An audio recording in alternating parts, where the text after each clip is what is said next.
पर्यन्तम् राम रामेति मधुरम्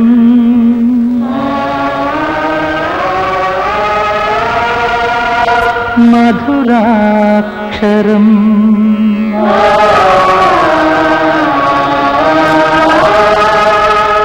आरुह्य कविताशाखाम्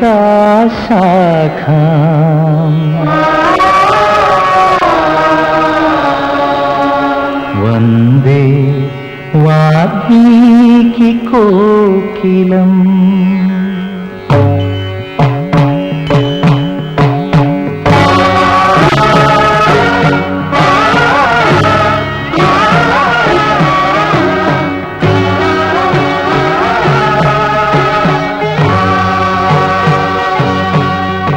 विशुद्धं वरं सच्चिदानन्दरूपं गुणाधारमाधारहीनं वरेण्यं महान्तं विभान्तं गुहान्तर्गुणान्तं सुखान्तं स्वयं धाम रामं प्रपद्ये।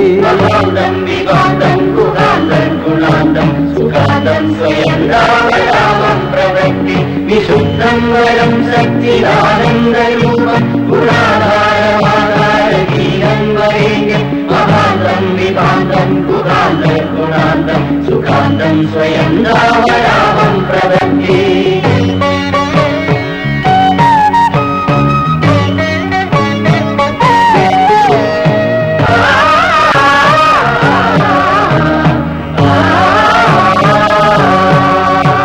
शिवं नित्यमेकं विभुं तारकाख्यं सुखाकारमाकार शून्यं सुमान्यं महेशं कलेशं सुरेशं परेशं नरेशं निरीशं महीशं प्रपद्ये।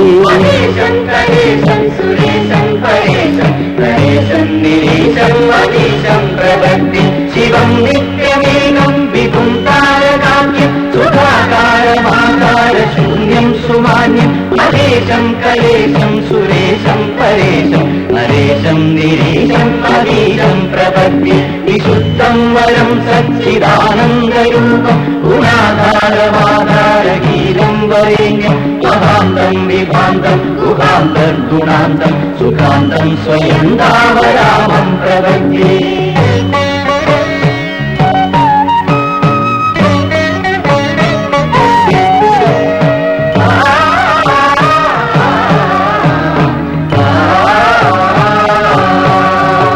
महारत्नपीठे शुभे कल्पमूले सुखासीनमादित्यकोटिप्रकाशम् सदा जानकी लक्ष्मणोपेतमेकं सदा रामचन्द्रं भजेऽहं भजेऽहम्।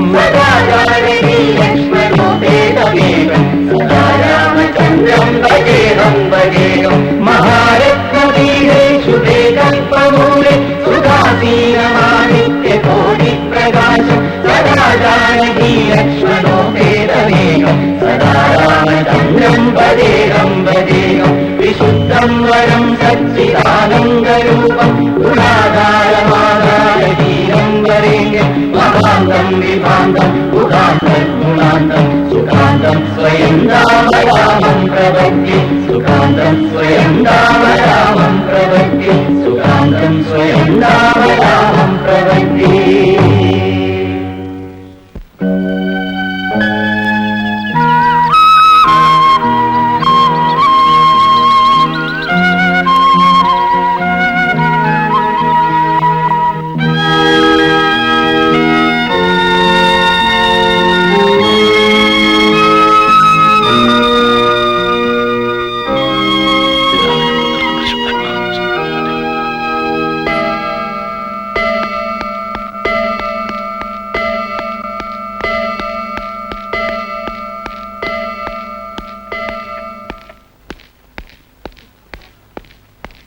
Good morning.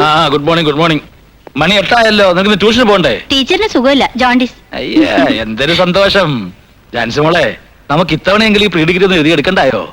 നമുക്കെന്ന് പറഞ്ഞത് അപ്പച്ചനെ കൂടെ ചേർത്താണെങ്കിൽ നടക്കുകയല്ല. അല്ല. അതെ, ആ. 10ാം ക്ലാസ് പാസ്സാകാതെ പ്രീ ഡിഗ്രി എഴുതാൻ ഒക്കുകയല്ല. ഓ എന്താ അല്ലാമ്മ ചേർത്തിക്ക് ഒരു ചിരി? അല്ലെങ്കിൽ 4ാം ക്ലാസ്സുകാരിക്ക് 9ാം ക്ലാസ്സുകാരോട് അസൂയ കാണും. 9ാം ക്ലാസ് അല്ല, 9 ഫെയില്, 8 കൂട്ടിയാ മതി. ആ 8എങ്കിൽ 8. എന്റെ കാര്യം പോട്ടെ. എന്റെ കർത്താവേ, ഈ മലയാളിയെ മുഴുവൻ അക്ഷരം പഠിപ്പിക്കുന്ന മലയാള ഭൂമി ഔസേപ്പച്ചന്റെ മക്കൾക്കൊന്നും നീ വിദ്യ കൊടുക്കുകയല്ലേ? ആ അതിരിക്കട്ടെ, എവിടെ കടിഞ്ഞൂലെ നിന്റെ സൽപുത്രൻ ആൻഡോ? അവന് നല്ല വിഷമമുണ്ട്. എന്താ പൊന്നുവൻ അസുഖമല്ലോ ആണോ? ഈ മൊരട്ട് തരം അവന് പിടിക്കാത്തത്. തിരുവനന്തപുരത്തെയും കോഴിക്കോട്ടെയും ഓഫീസിൽ അവൻ അടുപ്പിക്കുകയില്ല. എന്നാ ഈ പുതിയ അഡീഷന്റെ ചാർജ് അവന് കൊടുക്കുവോ? അതുമില്ല. അവൻ ചോദിക്കുന്നതിൽ ഒരു ന്യായല്ലേ? പിന്നെ ഡബിളമ്മയും ത്രിപിളമ്മയും ജേർണലിസ്റ്റ് PhD എടുത്തവരൊക്കെ നിയന്ത്രിക്കാൻ 10ാം ക്ലാസ്സിൽ കൊല്ലങ്ങളായിട്ട് മുട്ടയിടുന്നവൻ ഇപ്പൊ 4-5 കൊല്ലമായിട്ട് മുട്ടയിടയിൽ നിർത്തിയല്ലോ. ഇപ്പൊ എന്നാ പൊരുന്നയെന്നോ? ഇത് തന്നെ അവനും പറയുന്നത്. അവൻ എത്ര തവണ കരഞ്ഞു കാല് പിടിച്ചതാ. ആ വിദ്യാഭ്യാസ മന്ത്രിയുടെയോ സെക്രട്ടറിയുടെയോ കയ്യോ കാലോ പിടിച്ച് തലേ ദിവസമെങ്കിലും ആ ക്വസ്റ്റ്യൻ പേപ്പർ ഒന്ന് വാങ്ങിച്ചു കൊടുക്കാൻ. ചെയ്തോ? ഇല്ലല്ലോ. എന്നിട്ട് വലിയ വർത്തമാനം പറയുന്നു. ഇളിക്കല്ലേ, ഞാൻ കടുപ്പിച്ച് വല്ലതും പറയും. പറ അമ്മച്ചിയുടെ വായി നിനി നല്ല തമാശകൾ കേൾക്കാമല്ലോ അല്ലേ മോളെ? 8ാം ക്ലാസ്സുകാരനെ കേരളത്തിലെ ഏറ്റവും വലിയ പത്ര മുതലാളി ആവാങ്കിലേ 10ാം ക്ലാസ്സുകാരനായ എന്റെ ചെറുക്കിന് അതൊക്കെ പറ്റും.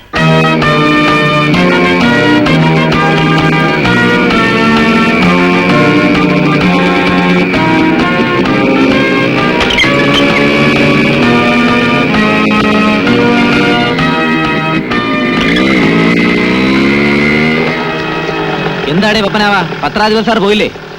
മണി 8:30 കഴിഞ്ഞല്ലോ. സാർ ഉണർന്നപ്പോ വൈകി, ഇപ്പൊ വരും. ആ എപ്പോഴോ വരട്ടെ. എങ്ങനെയുണ്ട് പുതിയ പീസുകളൊക്കെ? കൊള്ളാവുന്ന വല്ലതും ഉണ്ടോ? അതോ പതിവ് ബുദ്ധിജീവിലൈൻ തന്നെയാണോ? കുഞ്ഞ് എന്ത് കാര്യമായി ചോദിക്കുന്നത്? ആ പുതിയ എഡീഷണൽ എഡിറ്റേഷൻ എടുത്തില്ലേ? എടുത്തു. അതിൽ കൊള്ളാവുന്ന ചരക്കുകൾ വല്ലതും ഉണ്ടോന്ന്? നല്ല കിണ്ണൻ ചരക്കുകള്. അത് ഞാൻ ശ്രദ്ധിച്ചില്ല. അയ്യ, പിന്നെ നീ എന്ത് ശ്രദ്ധിക്കാനാ? അറിയാനോട് 24 മണിക്കൂറും വളയം പിടിച്ച് നടക്കുന്നേ. അങ്ങേർക്കോ വയസ്സായി, നീ വേണ്ട ഇതൊക്കെ ശ്രദ്ധിക്കാൻ? ഇനി മേലാ ശ്രദ്ധിച്ചോണം.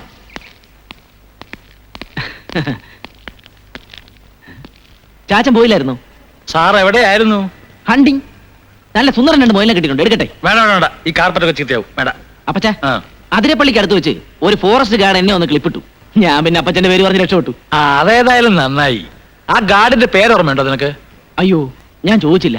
എന്താ? താങ്ക്സ് പറഞ്ഞൊരു ടെലഗ്രാം അടിക്കാൻ. യൂസ്ലെസ്. കേറി പോടാത്.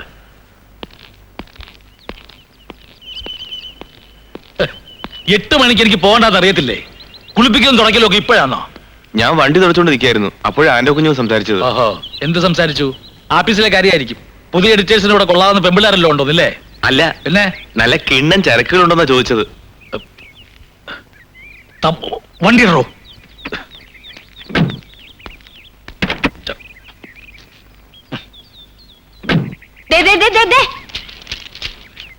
എന്താ? ചൂടാവാതെ ഞാനൊരു ബുദ്ധി പറയട്ടെ. ബുദ്ധിയോ? ആ. നീയോ? ആ പറ. ആൻഡോയെ നല്ല വഴിക്ക് തിരിക്കാൻ ഒരു നല്ല വഴിയുണ്ട്. ആ, ഈ പുതിയ അഡീഷണൽ ചാർജ് അവനങ്ങ് കൊടുക്ക്. ഒറ്റയ്ക്കല്ല, ഒരു മേൽനോട്ടത്തിനെ നമുക്ക് ഇട്ടിയെ കൂടെ വരുത്താം. ഇട്ടി? എന്റെ ആങ്ങള. എന്റെ പുന്നാര അളിയൻ. അതെന്നെ. ഞാൻ പറഞ്ഞ ആ കടയും തോട്ടവും ഒക്കെ വിട്ടിട്ട് അവൻ ഇഞ്ഞു പോരും.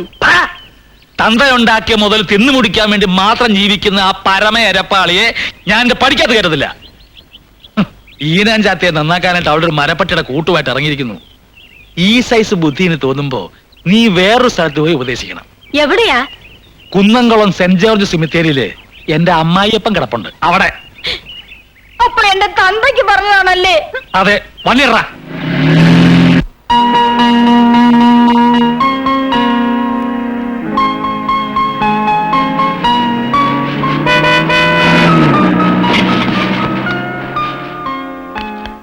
Good morning sir. മോർണിംഗ്. ആ ഞാൻ ഇപ്പൊ ഔസേപ്പച്ചന്റെ വീട്ടിൽ വിളിച്ചേ ഉള്ളൂ. ഇത്തിരി വൈപ്പ് ചെയ്യുന്ന പേരെ പോരാൻ ഇറങ്ങിയപ്പോ കോലം കെട്ട കോലത്തെ ആ ചെറുക്കം വന്ന് കയറി. പിന്നെ അവനൊരു ഡോസ് കൊടുത്തു. ആ പിള്ളേരെല്ലാം വന്നല്ലോ അല്ലേ? They are waiting for us. മലയാള ഭൂമി. ആ ജലിറ്റെന്ന് വിളിച്ചായിരുന്നു. വളരെ ഇമ്പോർട്ടന്റ് ന്യൂസ് ആണ്.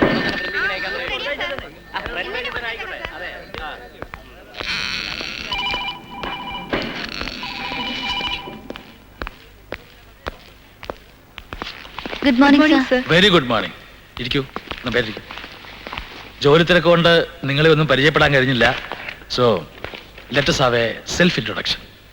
ഞാൻ PT ജോസഫ്, ചീഫ് എഡിറ്റർ. പഴയ സുഹൃത്തുക്കളും സമപ്രായക്കാരും ഒക്കെ ഔസേ പച്ച എന്ന് വിളിക്കും. കാര്യം കാണാൻ വരുന്ന രാഷ്ട്രീയക്കാരും സാഹിത്യകാരന്മാരും ഒക്കെ ഔസേ പച്ചായ എന്ന് വിളിക്കും. നിങ്ങൾ പിള്ളേരായതുകൊണ്ട് രഹസ്യമായിട്ട് എന്ത് വിളിച്ചാലും പരസ്യമായിട്ട് സാറേ എന്ന് വിളിച്ചാൽ മതി. ആ, ഇത് നമ്പ്യാർ സാർ, എഡിറ്റർ ഇൻചാർജ്. നിങ്ങളെ പരിചയപ്പെടുന്നതിന് മുമ്പ് ഒരു ചെറിയ കാര്യം പറഞ്ഞോട്ടെ. വലിയ ആപ്തവാക്യമൊന്നുമല്ല. ഒരു ദിനപത്രത്തിന്റെ ആത്മാവ് പ്രിന്റിംഗ് പ്രസ് അല്ല, ടെലിപ്രിന്റർ അല്ല, ഈ കാണുന്ന കൂറ്റൻ കെട്ടിടമല്ല. നിങ്ങളാണ് എഡിറ്റേഴ്സ്, റിപ്പോർട്ടേഴ്സ്. ആ ബഹുമാനത്തോടെ നിങ്ങളെ ഞാൻ കാണുന്നു. വളരെയേറെ റിസ്ക്കും ത്രില്ലുമുള്ള പത്രപ്രവർത്തനത്തെക്കുറിച്ച് ഒരു സ്റ്റഡി ക്ലാസ്സിനൊന്നും ഞാൻ തയ്യാറല്ല. Establish yourself, prove yourself. All the best. Then first I am Reeta. I am Lakshmi Nair. I am Hanif. Suresh. Sunil Kumar. I am Antony. ഒരു സംശയമുണ്ട് സർ. പറഞ്ഞോളൂ. കൈരളിയുടെ കോട്ടയാണ് ഈ പ്രദേശം. നമ്മളിവിടെ വിജയിക്കുമോ? തീർച്ചയായും നിങ്ങളുടെ സഹകരണം ഉണ്ടെങ്കിൽ. അതൊരു ഓവർ കോൺഫിഡൻസ് അല്ലേ സർ? അല്ല, കാലുകൊണ്ട് ചവിട്ടി ഓടിക്കുന്ന ടെഡിൽ മെഷീനിൽ ഒരു സായാഹ്ന പത്രം തുടങ്ങി ഒരാൾ. കോപ്പി വെറും 100. ചീഫ് എഡിറ്റർ തുടങ്ങി ന്യൂസ് പേപ്പർ ബോയിയുടെ ജോലി വരെ അയാൾ ഒറ്റയ്ക്ക് ചെയ്തു. മലയാള ഭൂമിയുടെ ആരംഭം അതായിരുന്നു. അന്നത്തെ ആ കമ്പോസിറ്ററാണ് ഇന്നത്തെ PT ജോസഫ്. സാഹിത്യ നായകന്മാരുടെയും രാഷ്ട്രീയക്കാരുടെയും പിൻബലമില്ലാതെ ഈ 8ാം ക്ലാസ്സുകാരൻ ഇന്ത്യയിലെ ഏറ്റവും വലിയ ഭാഷാപത്രത്തിന്റെ പത്രാധിപരായി.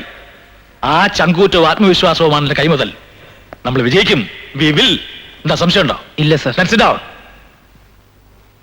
അതെ, ഒരു കണക്കിന് പറഞ്ഞാൽ ആ സബ് എഡിറ്റർ പറഞ്ഞതിലും കാര്യമില്ലേ എന്ന് എനിക്കൊരു തോന്നൽ. അല്ല, നമ്മളും കൈരളിയും തമ്മിൽ ഒരാക്രമണ സന്ധി ഉണ്ടായിരുന്നല്ലോ. ഒരാളുടെ ഏരിയയിൽ വേറെ ആൾ കയറില്ലാന്ന് പറ്റും. നമ്മുടെ പുതിയ എഡിഷനും അവർക്കത്ര റിസ്ക്കോ? തുരുമ്പ് പോകുന്നതിനെയും അയാളുടെ മരമൊണ്ട മക്കളെ രസിപ്പിക്കാനല്ല PT ജോസഫ് കോടിക്കണക്കിന് രൂപ മുടക്കി പുതിയ എഡിഷൻ തുടങ്ങുന്നത്. താൻ പറഞ്ഞല്ലോ അനാക്രമണ തന്തി. അത് ആദ്യം ധരിച്ചതാരാ? അതവര് തന്നെയാ. എന്നാ ചെയ്ത്താടും അവന്മാര് നമുക്കിട്ട് ചെയ്തത്. തിരുവനന്തപുരത്ത് നമ്മുടെ കോട്ടയെ കൊണ്ടുവന്നൊരു പുതിയ എഡിഷൻ തുടങ്ങിയതോ പോട്ടെ, പ്രധാനമന്ത്രി ഭരിച്ചതിന്റെ പിറ്റേ ദിവസം നമ്മുടെ പത്രം ഇറങ്ങാതിരിക്കാൻ അമ്മൻ എന്നാ പണിയാ കാണിച്ചത്? നമ്മുടെ 3 യൂണിറ്റിലെ നല്ല ഒന്നാന്തരം ട്രാൻസ്ഫോർമർ കൂലിക്ക് ആളെ വിട്ട് തകർത്തു. എന്നിട്ട് ഞാനും താനും കൂടെ രാഖി രാമനും ശിവകാശി വഴി തെണ്ടിയല്ലേടൂ അന്ന് ഉച്ച കഴിഞ്ഞെങ്കിൽ നമ്മുടെ പത്രം ഇറക്കിയത്. താൻ അതൊക്കെ മറന്നോ? അത് കൊള്ളാം, ഞാനതൊക്കെ മറക്കൂ. എന്തായാലും ഈ ഡിസ്ട്രിക്റ്റിലുള്ളവർക്ക് കൈരളി എന്ന് പറഞ്ഞാൽ ഒരു അഡിക്ഷനാ. നിവൃത്തി ഉണ്ടെങ്കിൽ അവരതേ വാങ്ങി വായിക്കൂ.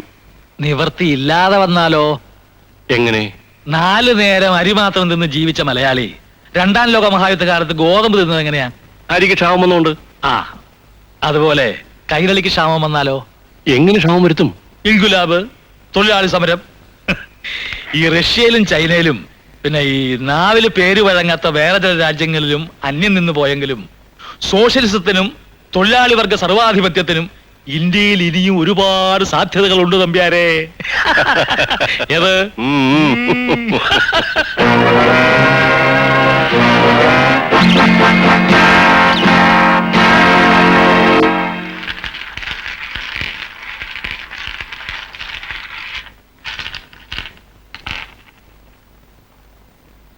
മീനം രാശി. അതെന്തെങ്കിലും ആവട്ടെ എന്റെ പൊന്നങ്ങത്തെ. ഈ മലയാള ഭൂമിയുടെ അടുത്ത പുതിയ എഡിഷൻ വരുമ്പോഴേക്കും നമ്മുടെ ഓഫീസ് പൂട്ടുവോ? അതറിയേണ്ടത്. ലഗ്നത്തിൽ തന്നെ ഗുളിയോദയം. വ്യാഴം 12 പറഞ്ഞു. ദൈവാധീനമില്ല. എന്റെ ഗുരുവായൂരപ്പ, ഗുളികനോ? എടാ രാജുവേ, നമ്മൾ ഇനി ഷട്ടർ ഇട്ടാ മതിയടാ. മാധവൻകുട്ടി, നമ്മൾ നോക്കിയത് മലയാള ഭൂമിയുടെ ഭാവിയാ, ഔസേപ്പച്ചന്റെ ഭാവി. അപ്പൊ ഗുളികൻ അയാളുടെ തലയ്ക്ക് മുകളിലാണല്ലേ? That's good. സഹായ സ്ഥാനത്ത് ചൊവ്വ, അവിടെ രാഹുവിന്റെ ദൃഷ്ടിയും. ഔസേപ്പച്ചനിപ്പോ വളരെ ചീത്തക്കാലമാ. സഹായികൾ പോലും ശത്രുക്കളാകും. നമ്മളായിട്ടൊന്നും ചെയ്തില്ലെങ്കിലും മലയാള ഭൂമിക്ക് ഇപ്പൊ കാലദോഷമാ. ഗ്രഹങ്ങളൊന്നും സ്ഥിരമായിട്ടൊരു സ്ഥലത്ത് നിൽക്കുന്നല്ലോ sir. It's running. See Mister Raju, professionally I am a psychologist. ജോത്സ്യം എനിക്കൊരു ഹോബിയാണ്. കള്ളം പറയേണ്ട കാര്യം എനിക്കില്ല. അയ്യോ അതല്ല സാറേ, നാളെ എന്തെങ്കിലും പ്രശ്നം വന്നാ അച്ഛൻ ഞങ്ങളെ കൊന്ന് കെട്ടിത്തൂക്കും. സാറിനറിയാലോ അച്ഛന്റെ സ്വഭാവം.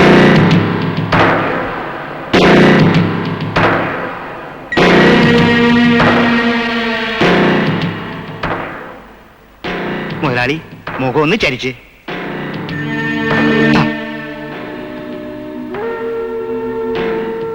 അല്പം ചിന്താവും. ആഹാ, സുന്ദരം.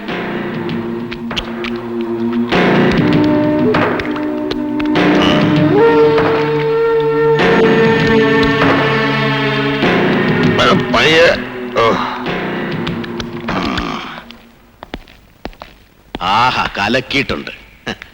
അച്ഛന്റെ ആ ഗാംഭീര്യവും തേജസ്സും എല്ലാം അങ്ങനെ തന്നെ പറിച്ചു വെച്ച പോലുണ്ട്. അല്ലേടാ രാജു? പിന്നെ ഘനഗംഭീരനല്ലേ അച്ഛൻ? ആ താനൊന്ന് പുറത്തേക്ക് പോയേ, ഞങ്ങൾക്ക് അച്ഛനോട് ഇത്തിരി സംസാരിക്കാനുണ്ട്.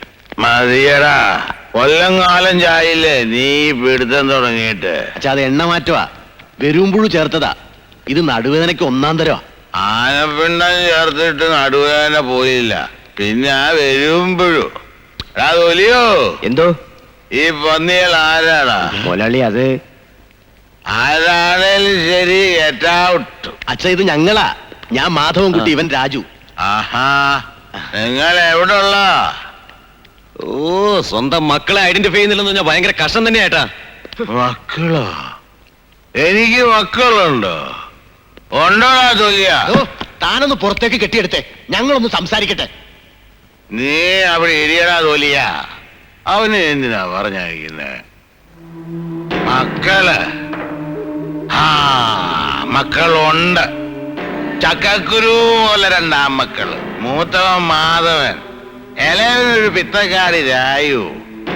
പക്ഷെ ഇപ്പോഴും എനിക്കൊരു സംശയം. എന്താ അച്ഛാ? ഞാനാരാണെന്ന് എന്റെ തുമ്പുങ്ക ഭഗവതിയെ, ഞാൻ ആരാണോ ഒരോർമ്മയും കിട്ടണില്ലല്ലോ. തന്തയ്ക്ക് പിറന്ന മക്കളാണെ പറ, ഞാൻ ആരാ? എന്റെ പേരെന്താ? അച്ഛാ അച്ഛനല്ലേ കൈരളി പത്രത്തിന്റെ ഉടമസ്ഥൻ കെ ഗോവിന്ദൻ നായര്?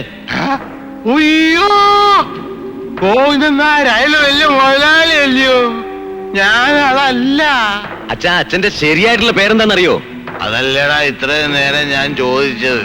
തുരുമ്പ് തുരുമ്പ്. ആ തുരുമ്പ് ഗോവിന്ദൻ. തുരുമ്പ് ഗോവിന്ദൻ, തുരുമ്പ് ഗോവിന്ദൻ. ആ, പിടികിട്ടി. അങ്ങാടിയിൽ ആക്രിക്കട നടത്തിയിരുന്ന തുരുമ്പ് ഗോവിന്ദൻ. ആ ഗോവിന്ദനാണ് ഞാൻ. ആക്രി കച്ചവടമൊക്കെ നമ്മൾ എന്നെ നിർത്തി. പിന്നെ നമ്മൾ വലിയ പത്രമുതലാളിമാരാ, മീഡിയ ടൈക്കൂൺസ്. മക്കളെ, തുരുമ്പിനെ ഒന്ന് എഴുന്നേൽപ്പിച്ച്. അയ്യോ, തുമ്പുങ്ങ പദ്ധതി. മക്കള് കയറി വന്നപ്പോ ആയിരിക്കുന്ന പടം ആരെ പോലെ ഇരിക്കുന്ന പറഞ്ഞേ? അച്ഛനെ പോലെ. ആ ഫോട്ടോയിൽ ഇരിക്കുന്ന യോഗ്യനായ മനുഷ്യനെ എങ്ങനെ ഇരിക്കുന്നു, ഞാൻ എവിടെ കിടക്കുന്നു?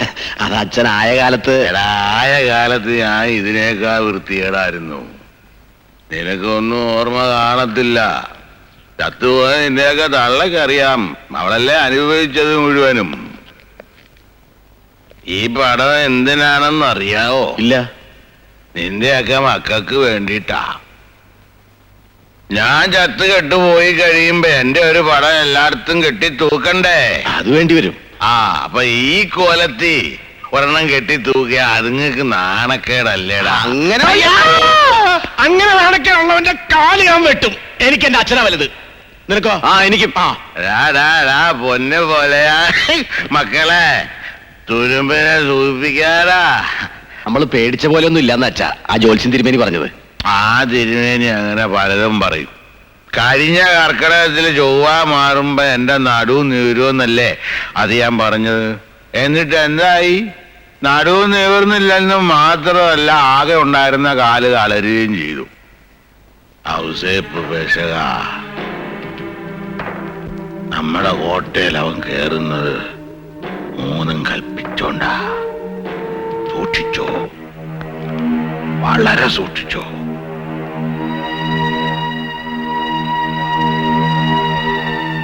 ഈശോമിശിയാക്കി സ്തുതിയായിരിക്കട്ടെ. ആ, എപ്പോഴും എപ്പോഴും സ്വാമി ശരണം. വിവരങ്ങളൊക്കെ അറിഞ്ഞു കാണുമല്ലോ. ഉം, നാളെയാണ് ഞങ്ങളുടെ ഉദ്ഘാടനം. ഉം, ഇവിടുത്തെ പ്രാർത്ഥനയും അനുഗ്രഹവും വേണം. ഉം. താൻ തൊട്ടതൊക്കെ പൊന്നാകും, നന്നായി വരും. ഇവിടുത്തെ നാവ് ഫലിക്കട്ടെ. അത് വരുമ്പോഴും ഇട്ട് കാച്ച എണ്ണ. സാരല്ല. ആ, ഞാൻ ഓഫീസിൽ പോയിരുന്നു. 2 പേർക്കുള്ള ക്ഷണക്കത്ത് അവിടെ കൊടുത്തിട്ടുണ്ട്, വരണം. അയ്യോ, ദാ പോണേ. പിടിച്ചോ, പിടിക്ക്. അത് പിന്നെ ഔസേപ്പച്ചായൻ ഈ വയസ്സുകാലത്ത് വന്ന് ക്ഷണിച്ചില്ലെങ്കിലും ഞങ്ങൾ രണ്ടുപേരും വരായിരിക്കും അല്ലെ രാജു? എന്നാലും അതല്ലല്ലോ അതിന്റെ മര്യാദ. മുതലാളിയുടെ ഇളയ മോനല്ലയോ? പേര് ഞാനങ്ങ് മറന്നു. രാജു. ആ രായു. പുറത്തെങ്ങാണ്ട് പഠിക്കുകയല്ലായിരുന്നു? സ്റ്റേറ്റ്സില് ആ MBA. ആ MBA നല്ലതാ. ഞങ്ങളെ പോലെ ഇവിടെ കിടന്ന് ചുറ്റിക്കറങ്ങല്ലോ. സിംഗപ്പൂരിലും ഹോങ്കോങ്ങിലും ഒക്കെ ബിസിനസ് തുടങ്ങാൻ പോവില്ലയോ? നല്ലതാ. അപ്പോ ഞാൻ ഇറങ്ങട്ടെ മുതലാളി. എല്ലാ കാര്യത്തിനും അവിടുത്തെ പ്രാർത്ഥനയും അനുഗ്രഹവും വേണം. സ്വാമി ശരണം. അയ്യ ജയ്. ഓ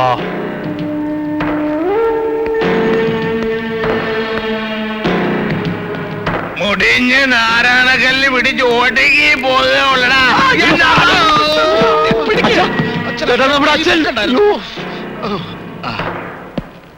വന്നാലും ശരി, നമ്മുടെ പത്രത്തിന്റെ സമരം ഇന്ന് തീർക്കണം. അവന്റെ പത്രം ഉദ്ഘാടിക്കുന്നതിന്റെ അന്ന് തന്നെ നമ്മുടെ ഇറങ്ങണം. വണ്ടി ഇട്ട് കുലിക്കാടാ. നോക്കി തള്ളടാ, അച്ഛന് വയ്യാത്തല്ലേ. ആ യൂണിയത്തിന്റെ ലീഡർ ഉണ്ടല്ലോ, എന്താ അവന്റെ പേര്? വെമ്പായം കുട്ടപ്പൻ. ആ അങ്ങപ്പന എന്ത് അന്തയില്ലാത്തവനായാലും അവന് ശമ്പളം കൂട്ടി കൊടുക്കാന്ന് പറയണം. കൊറേ കാശ് അവന്റെ അണ്ണാക്കിലും തള്ളു. അത് വേണോ? ഇവിടെ കൂട്ടിയാ പിന്നെ എല്ലാ എഡീഷനിലും കൊടുക്കേണ്ടായിട്ട് വരും. അവരിവിടെ പുതിയ എഡീഷൻ സ്റ്റാർട്ട് ചെയ്തെന്ന് വിചാരിച്ച് നമുക്ക് പ്രോബ്ലം ഒന്നുമില്ല സാർ. നമ്മുടെ പത്രം കറുപ്പ് പോലെ അതൊരിക്കൽ തിന്നവൻ എവിടെ ആയാലും മേടിച്ചെന്നോളും അല്ലേട്ടാ. എടാ മക്കളെ, അച്ഛനും കറുപ്പ് തിന്നുമായിരുന്നു. നീ വണ്ടി ഒന്ന് നിർത്തിക്കേ. ഈ കറുപ്പ് കിട്ടാതെ വരുമ്പോ എന്തൊരു ആക്രാന്ത് വന്നറിയാവോ? അന്നേരമാണ് നമ്മുടെ കൊട്ടുപടി കൊച്ചുകുഞ്ഞ് കഞ്ചാവുമായിട്ട് വരുന്നത്. പതുക്കെ പതുക്കെ കഞ്ചാവ് എനിക്കങ്ങ് ശീലമായി.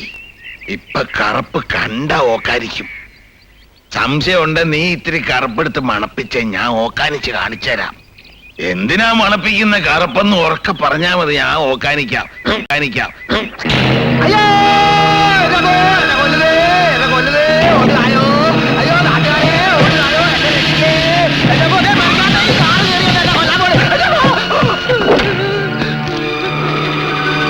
എന്നെ ആരാണ്ട് കൊല്ലാൻ വരുവാണല്ലോ.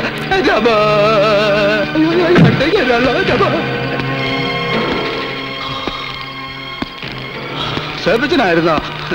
ഞാൻ അങ്ങ് പേടിച്ചു പോയി. വിപ്ലവത്തിന്റെ തീച്ചൂളയിൽ വളർന്ന താനെന്തിന് പേടിക്കണം? രാജ്യത്തെയും ജനങ്ങളെയും ഒറ്റുകൊടുത്ത വിദേശചാരന്മാരെ ഫ്രണ്ട് പേജിൽ 8 കോളം വെണ്ടയ്ക്ക നിരത്തി കൈരളി ദിനപത്രം ന്യായീകരിച്ചു. ശമ്പളം പോരാ എന്നൊക്കെ പറഞ്ഞാണല്ലോ താനും തന്റെ പാർട്ടിക്കാരും സമരം തുടങ്ങിയത്. എന്നിട്ട് ഇപ്പോഴെന്താ, അവർ നയം മാറ്റിയോ? ശമ്പളം കൂട്ടിത്തന്നോ? ഇല്ല. എന്നിട്ടും താൻ സമരം പിൻവലിച്ചു. നക്കാപ്പിച്ചയ്ക്ക് വേണ്ടി. നക്കാപ്പിച്ചല്ല 1 ലക്ഷം രൂപ തന്നു. വേലക്ക് ഇരട്ടിക്കൂലി തരുന്നവനാണ് ഔസേപ്പച്ചൻ. 2 ലക്ഷം രൂപ ഞാൻ തരും. എന്തിനാണെന്നറിയാമോ? അറിയാവേ, ചുരുങ്ങിയത് 2 ആഴ്ചയെങ്കിലും കൈരളിയിൽ സമരം തുടരണം അല്ലേ? മിടുക്കൻ. അയ്യോ, ആ തുരുമ്പിന്റെ മക്കൾ എന്നെ കാച്ചും. ഇല്ലടോ, 2 ആഴ്ചത്തേക്ക് തന്നെ ഞാൻ അണ്ടർഗ്രൗണ്ടിൽ അയക്കാൻ പോകുന്നു, വിദേശത്ത്. അയ്യോ, എങ്ങോട്ട്? ഭൂട്ടാനിലേക്ക്. ഏത് കമ്മിറ്റി ചോദിച്ചാലും തനിക്ക് പറഞ്ഞു നിൽക്കാം. പുതിയ രക്തപുഷ്പം വിരിഞ്ഞു നിൽക്കുകയല്ലേ അവിടെ, അങ്ങ് ഭൂട്ടാനിൽ. രാജഭരണത്തിന് കീഴിൽ വിപ്ലവം എന്ന അശ്ലീല കോമഡി പഠിക്കാൻ പോയെന്ന് പറയാം. തമാശക്കാരും ഉണ്ടല്ലോ സെൻട്രൽ കമ്മിറ്റിയിൽ. അവർക്ക് രോമാഞ്ചമുണ്ടാവും, തന്നെ അഭിനന്ദിക്കും. പക്ഷെ ഒരു കാര്യം ഓർത്തു, ചില്ലുമേടയിലിരുന്ന് രക്തരൂക്ഷിത വിപ്ലവം ഡിക്റ്റേറ്റ് ചെയ്ത് കൊടുത്ത് പാർട്ടി പത്രത്തിൽ പ്രസിദ്ധീകരിക്കുന്ന നിങ്ങളുടെ ആചാര്യന്മാരുണ്ടല്ലോ, അതല്ല ഞാൻ. ചതിക്കുത്തരം PT ജോസഫിന് പേനയല്ല. വളരെ വൃത്തികെട്ട ഒരു മുഖമുണ്ട് എനിക്ക്. വിപ്ലവം തോക്കിൻകുടലിലൂടെ തന്നെ വരും, ഒറിജിനൽ ആചാര്യന്മാർ പറഞ്ഞ പോലെ. ഇല്ല, ഞാൻ ചതിക്കില്ല. കൈരളിയിൽ സമരം വീണ്ടും ഉറപ്പ്. എങ്കിൽ വിളിയുടെ മുദ്രാവാക്യം. വിളിയുടെ മുദ്രാവാക്യം ഒച്ച കളിയട്ടെ. ഇൻകുലാബ് സിന്ദാബാ. ഉറക്കെ വിളിക്ക്. ഇൻകുലാബ് സിന്ദാബാ. തൊഴിലാളി ഐക്യം സിന്ദാബാ.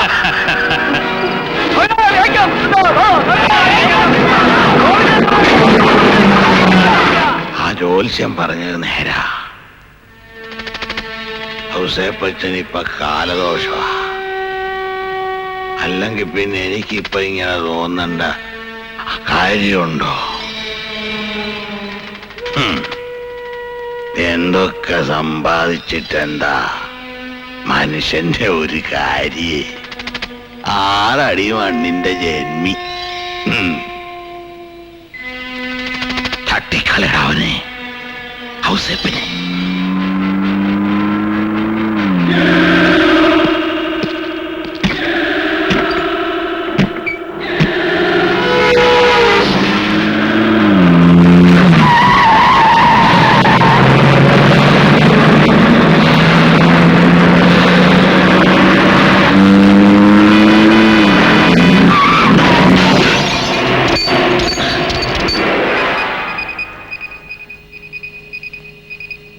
ഇതൊരു കുംഭസാരമായി കാണുമോ ഫാദർ? തീർച്ചയായും. രോഗികളായ മാതാപിതാക്കള്, ഞങ്ങളുടെ തുച്ഛമായ വരുമാനം മാത്രം ആശ്രയിച്ച് നിൽക്കുന്ന പറക്കമുറ്റാത്ത സഹോദരങ്ങള്, ഞാനും കുഞ്ഞലക്ഷ്മിയും തമ്മിൽ അടുത്തത് സാഹചര്യങ്ങളുടെ ഈ സാദൃശ്യം കൊണ്ടാവാം. കുഞ്ഞലക്ഷ്മിയോ? അതെ, കണ്ടുമുട്ടിയത് നാടകവേദിയിലാണെങ്കിലും ഞങ്ങൾ അഭിനയിക്കുകയായിരുന്നില്ല, സ്നേഹിക്കുകയായിരുന്നു. നാടകമോ? ഔസേപ്പച്ചനോ? അതെ അച്ചോ, കുറച്ചു കാലം ഞാനൊരു നാടക നടനായിരുന്നു പണ്ട്. ഏതോ യുഗത്തിന്റെ സായം സന്ധ്യയിൽ ചേതോ ഹരിനാം പിരിഞ്ഞു. വേദനയോടെ വേപഥുവോടെ വേർപിരിഞ്ഞകന്നവർ നമ്മൾ. ഏതോ യുഗത്തിന്റെ സായം സന്ധ്യയിൽ ചേതോ ഹരിനാം പിരിഞ്ഞു. വേദനയോടെ വേപഥുവോടെ വേർപിരിഞ്ഞകന്നവർ നമ്മൾ.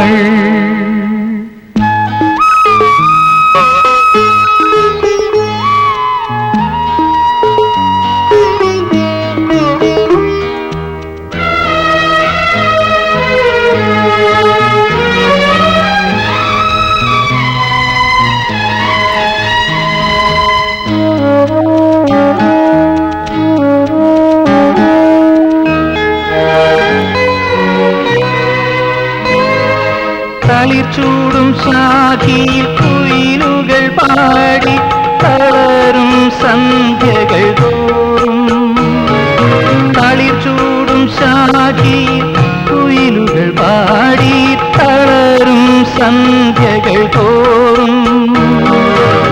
പരിചിതമേതു പദനീസ്വനമിൽ പടികൾ കടന്നു വരുന്നു. ഓർമ്മകളുടെ ഇടനാഴിയിലാരോ ദീപം കാട്ടി വരുന്നു. സന്ധ്യാദീപം കാട്ടി വരുന്നു. ഏതോ യുഗത്തിന്റെ സായം സന്ധ്യയിൽ ചേതോ ഹരിനാം പിരിഞ്ഞു. വേദനയോടെ വേപഥുവോടെ വേർപിരിഞ്ഞകന്നവർ നമ്മൾ.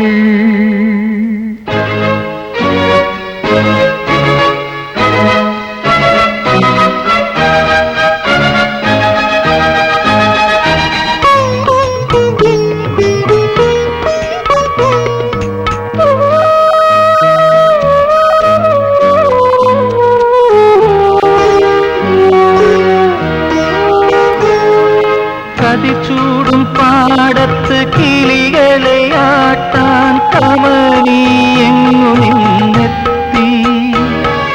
കതിച്ചൂടും പാടത്ത് കിളികളെ ആട്ടാൻ കമനിയെങ്ങു നിന്നെത്തി. മധുമൊഴി നിന്നിൽ കുറുകും പ്രാവുകൾ ശ്രുതികളിൽ അമൃത് പകർന്നു. ഓർമ്മകളുടെ മലരംഗണമാകെ ഓണപ്പൂക്കളമായി വീണ്ടും ഓണപ്പൂക്കളമായി. ഏതോ യുഗത്തിന്റെ സായം സന്ധ്യയിൽ ചേതോ ഹരിനാം പിരിഞ്ഞു. വേദനയോടെ വേപഥുവോടെ വേർപിരിഞ്ഞകന്നവർ നമ്മൾ.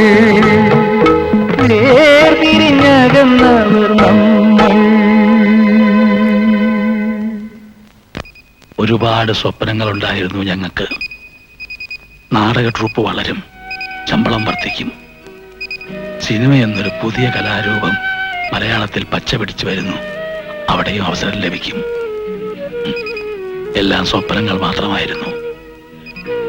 രാഷ്ട്രീയ പാർട്ടികളുടെയും സമ്പന്നരുടെയും ചിറകിൻ കീഴിൽ വളർന്നു പന്തലിച്ച മറ്റ് നാടക ട്രൂപ്പുകൾക്ക് മുമ്പിൽ ഞങ്ങളുടെ കൊച്ചു കളിയരങ്ങ് ആടി ഉലഞ്ഞു.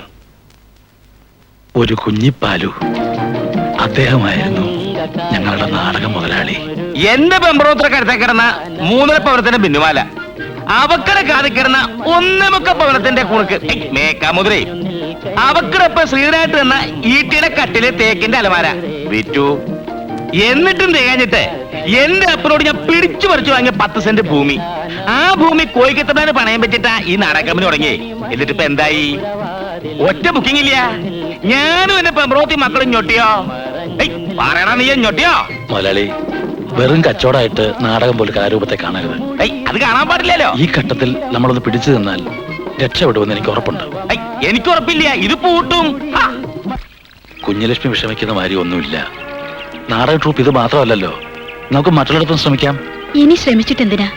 റിഹേഴ്സലും കഴിഞ്ഞ് എല്ലാവരുടെയും സീസണും ആയില്ലേ? എന്തെങ്കിലും ഒരു വഴി ഉണ്ടാക്കാം. തൽക്കാലം കൊണ്ട് പിടിക്കും. എന്താ ഇത്? എവിടുന്നാ കാശ്? വെറും കൈമിച്ച് താനെങ്ങനെ വീട്ടിലോട്ട് കയറിച്ചില്ലെന്നേ. ഈ കാശ് കൊണ്ട് 1 മാസം ഒന്ന് പിടിച്ചു നിൽക്കുക. അപ്പോഴത്തേക്ക് ഞാൻ എന്തെങ്കിലും വഴി ഉണ്ടാക്കാം. വാച്ച് എവിടെ? വാച്ച് ഇപ്പൊ അത്ര സമയനിഷ്ഠയുടെ ആവശ്യമൊന്നുമില്ലല്ലോ. തെണ്ടും നാടക ട്രൂപ്പുകളിലൊക്കെ നടന്നു തെണ്ടും. നാടകത്താവണ്ട, സംവിധായകനാകണ്ട, നായകനും സഹനടനുമാവണ്ട, കട്ടം വലിക്കാവല്ലോ, പ്രോംപ്റ്റ് ചെയ്യാവല്ലോ. അടുക്കള കോമാളിക്കും വിദൂഷക വേഷത്തിനൊരു പനി വന്ന് കിട്ടിയാൽ പകരക്കാരനായിട്ടെങ്കിലും കയറല്ലോ. അതിന്റെ ഒന്നും ആവശ്യമില്ലടാ. ചന്തമുക്കിലെ ഇറച്ചിക്കയുടെ പുറകിലെ എനിക്കൊരു ചവിട്ടുപ്രസുള്ള കാര്യം നിനക്കറിയാലോ. നാടകത്തിന് മുൻപ് ഞാനൊരു സായാഹ്ന പത്രം നടത്തിയിരുന്നു, കുന്നംകുളം ടൈംസ്. സാധനത്തിന് തീരെ ചെലവില്ലാതെ വന്നപ്പോ ഞാൻ മറ്റേ സൈസ് നല്ല ചൂടൻ സാധനങ്ങൾ കയറ്റിവിട്ടു നാട്ടിലെ കൊള്ളാവുന്നതിനെ കുറിച്ച്. മാത്തച്ഛൻ മുതലാളിയും പോലീസും കൂടെ കൂടി അടിച്ചെന്റെ നടുവൊടിച്ചു, ഡ്രസ് പൂട്ടി. പിന്നെ ആ നാടകക്കമ്പനി തുടങ്ങിയത് ദാ ഇപ്പൊ അതും പൂട്ടി. ചത്ത് കിടക്കുന്ന ആ പ്രസ്സും പത്രവും നമുക്കൊന്ന് ജീവിപ്പിക്കണോടൂ. വാശിയല്ല, ഒരു മുതലാളി ഉദ്ദേശിക്കുന്ന മാതിരി എഴുതാനുള്ള കഴിവെനിക്കില്ല. എനിക്കറിയത്തില്ല.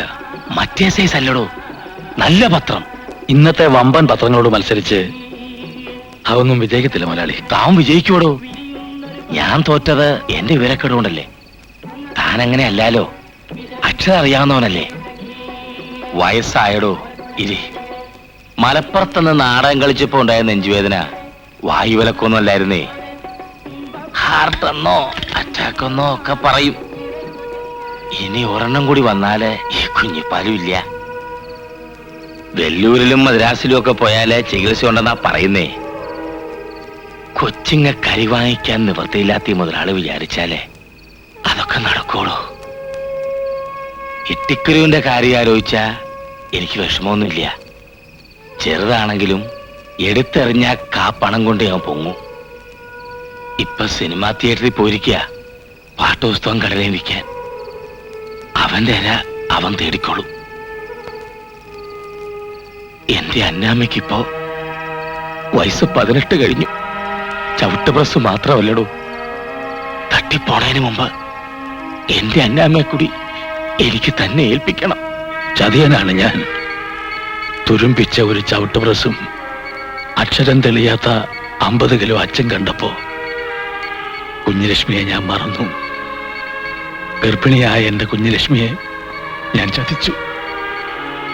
വളർച്ചയുടെ പടവുകൾ താണ്ടി ആ പഴയ ഔസേപ്പച്ചൻ PT ജോസഫ് ആയപ്പോ വേദനയോടെ, പിന്നെ ആശ്വാസത്തോടെ കുഞ്ഞുലക്ഷ്മിയെ മറന്നു. എന്റെ മകൻ അരവിന്ദനെ മറന്നു. പേടിക്കാനൊന്നുമില്ലാനേ. എടാ ആന്റോ, ദണ്ണമുണ്ട് പെങ്ങളെ. ഇട്ടിക്ക് ഭയങ്കര ദണ്ണമുണ്ട്. അളിയനെ ഇഷ്ടമില്ലല്ലോ. പുതിയ അഡിഷന്റെ ഉദ്ഘാടനത്തിന് വൈസ് പ്രസിഡന്റ് വന്നപ്പോ നാട്ടിലുള്ള സകല ആണ്ട്രെ അടകോറിനെ വിളിച്ചു. പക്ഷെ ഇട്ടേ വിളിച്ചില്ല. താൻ വിളിച്ചോ? എന്നിട്ടിപ്പോ എന്തായി? ഒരു കാര്യം വന്നപ്പോ എന്തായി? ചോര കൊടുക്കാൻ ഇട്ടിക്കുരു ഉണ്ടായിരുന്നുള്ളേ. ഇപ്പോഴും വരുന്നുണ്ട് ചോര. പക്ഷെ ഇതുകൊണ്ടൊന്നും വലിയ കാര്യം കൊണ്ടെന്ന് എനിക്ക് തോന്നണില്ലേ. ഇട്ടിക്കുരുവിന്റെ ഡൗട്ടുണ്ട്. ആളിങ്ങനെ തല പൊങ്ങി ആദ്യം അടിച്ചെടുക്കുന്നത് തന്നെയാണല്ലോ. പക്ഷെ ഇത്തവണ തല പൊങ്ങോ? എന്തൊക്കെയായി പറയുന്നത്? ഞാൻ എന്തിട്ട് പറഞ്ഞു? അപ്പച്ചൻ അത്രയ്ക്ക് സീരിയസ് ആണെന്നും അമ്മച്ചിക്ക് അറിയില്ല. നീ എന്നെ കുറ്റം പറയാ? വിവരം അറിഞ്ഞു പറഞ്ഞ കുന്നംകുളത്തുനിന്ന് കാല് കൊടുത്ത് വന്ന് ചോര കൊടുത്ത എന്നെ നീ കുറ്റം പറയാ? ഇവിടെ പൊട്ടക്ക ചേർത്ത് അന്വേഷിച്ചെടുക്കുന്നവരെ ബെങ്ങക്ക് അറിയാലോ. ബലഹീനായ മനുഷ്യന്റെ തെറ്റുകളും കുറവുകളുമില്ല തന്റെ തിരുവറുകൾക്കിടയിൽ ഒളിപ്പിച്ച നല്ലവനായ കർത്താവ് നിനക്ക് പാപശാന്തിയും സമാധാനവും നൽകുമാറാകട്ടെ. പിതാവിനും പുത്രനും പരിശുദ്ധാത്മാവിനും. ഇവിടെ ആൻഡോയെ നമ്മുടെ വന്നേരില് മാധവം വടിയാതെ എങ്ങനെയാണ്? സൈക്കിൾ ആക്സിഡന്റ് അല്ലേ? ഒന്നിന് ആളെ മെനക്കെടുത്താതെ ദേ അങ്ങോട്ട് പോണം, അല്ലെങ്കിൽ ആമിടപ്പെടെ നടന്ന് അങ്ങോട്ട് പോണം. എല്ലാം കർത്താവ് തീരുമാനിക്കേ. ആൻഡോ, ഈശോമിശിഹായി വിചാരിക്കട്ടെ. ഉദാശ കഴിഞ്ഞോ? വണ്ടി വിളിക്കട്ടെ. ഔസേപ്പച്ചന് വക്കീലിനൊന്ന് കാണണമെന്നാ പറയുന്നത്. വിൽപത്രം തയ്യാറാക്കാൻ. എന്റെ മാതാവ് എന്തുട്ടായി കേക്കണേ? അന്തുദാശം കൊണ്ട് ബോധവും പൊക്കളില്ലാത്ത ഈ മനുഷ്യൻ വിൽപ്പത്രം എഴുതാൻ പോകുകയെ എന്താ ആൻഡോയി കേക്കണേ? ഔസേപ്പച്ചൻ ഇപ്പൊ തികഞ്ഞ സുബോധത്തിലാ. എത്ര നേരത്തേക്കെന്ന് അറിയില്ല. വക്കീലിനോട് വിളിപ്പിക്കണം. വക്കീലെ വിളിയടാ.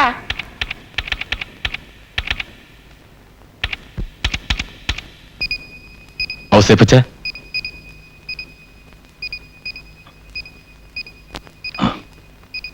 എന്താ ഔസേപ്പച്ച? എന്താ? ഒപ്പ് വെക്കാൻ.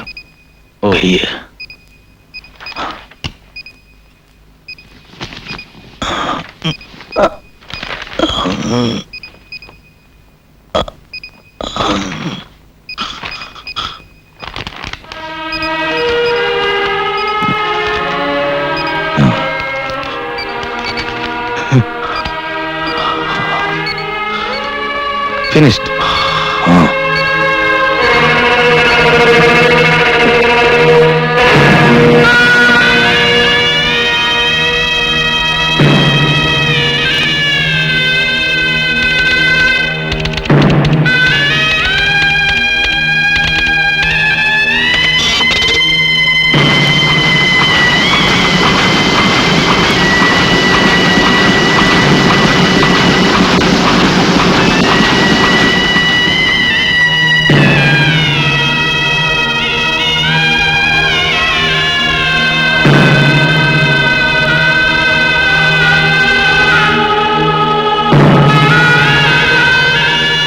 അപ്പച്ചൻ ജീവിച്ചിരുന്നപ്പോ എന്നെ കുറിച്ച് ഒരു സമാധാനം ഉണ്ടായിട്ടില്ല.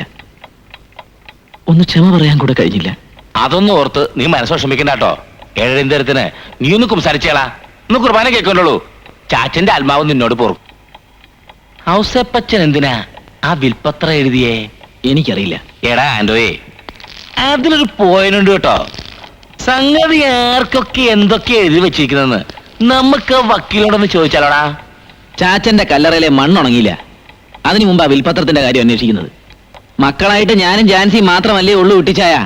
പപ്പാതിയായിരിക്കും. അതല്ല, ഇനി അവക്ക് ഇത്തിരി കൂടുതലാണെങ്കിലും എനിക്ക് യാതൊരു വിരോധവുമില്ല, സന്തോഷമേ ഉള്ളൂ. എന്റെ പൊന്നും മോനെ, അതൊക്കെ നല്ല കാലത്തെഴുതിയ വിൽപ്പത്രം. ഇതെങ്ങനെയാണോ കൊഞ്ഞ് എഴുതിയ എഴുത്തല്ലേ? ബോധമില്ലാതെ വല്ല കൈപ്പശകോ ഓർമ്മത്തെറ്റോ വന്നുപോട്ടോണ്ട് ആർക്കണേക്കാ. ഇനി ഏതായാലും ആ വക്കീലെ കാണാൻ വഹിക്കണ്ട.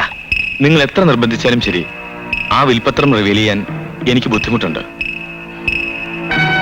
മരണശയ്യയിൽ കിടന്ന് ഔസേപ്പച്ചൻ എന്നോട് പറഞ്ഞ ഏക കണ്ടീഷനാണ് 1 വർഷം കഴിയാതെ ആ ബില്ല് തുറക്കരുതെന്ന്. I am helpless. വിൽപത്രം രജിസ്റ്റർ ചെയ്തു പോയി.